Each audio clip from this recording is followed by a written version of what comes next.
73% of consumers say they're cutting back. Joining us from the Smith School of Business is Dr. P.K. Kannan, Associate Professor of Marketing. Sir, thanks for being with us.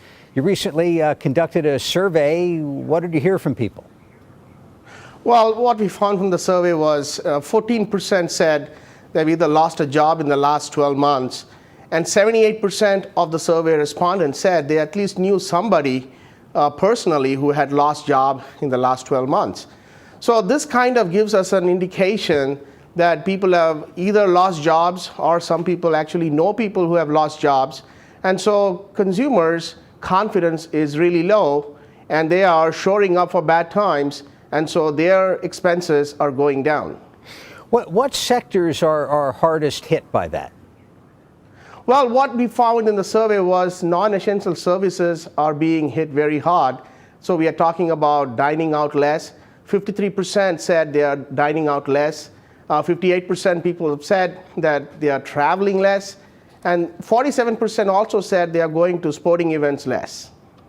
So for businesses in that environment, I guess it's time to hunker down. Is there anything else you could do to reach out to consumers who might still be spending?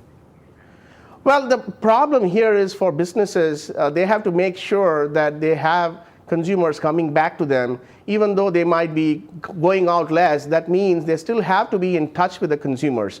So if a consumer who is to frequent your restaurant maybe 3 times a month, even if you have them come back once a month, that is good because you're still maintaining that relationship. And so what the non-essential services are doing, the restaurants, the sporting events, they are reaching out to their loyal consumers and trying to build that relationship. Even though they might be spending less, they still want them coming back. In fact, we have reports saying New York Yankees opening up their sporting events to loyal fans, even though they cannot pay for the tickets. And so restaurants are also coming out with ways in which you can spend less on eating out, at the same time giving them coupons and making them come back more often. Well, so the big question is, when does consumer spending come back? And even more important perhaps is, does it come back at 100% of what it was in the boom years that were fueled by all the borrowing and so forth? Or are we in for a long-term period where the consumer's a little bit more frugal? That's a good question, Jeff. What we are finding here is that people are not going to en masse go out again unless the consumer confidence really comes back. Now, the markets are going up, which is contributing to an extent, but people have to see the difference in their pocketbook.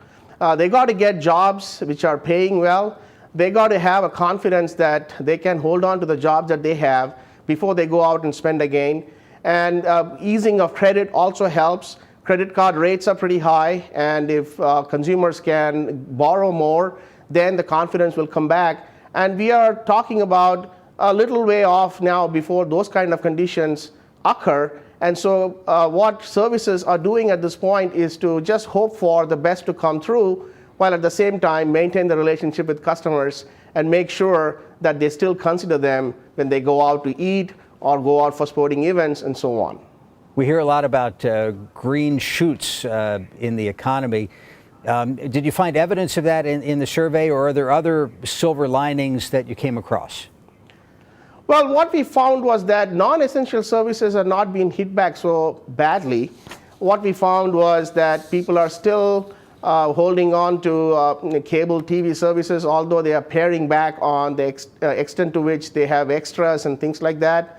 And so we are finding that people are not cutting back en masse on non-essential services.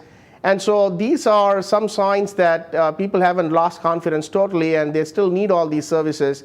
And so once the economy bounces back, we will see a return to normalcy very soon. All right, Dr. P.K. Kannan joining us from the Robert H. Smith School of Business. Thanks for being with us. Thank you very much, Jeff.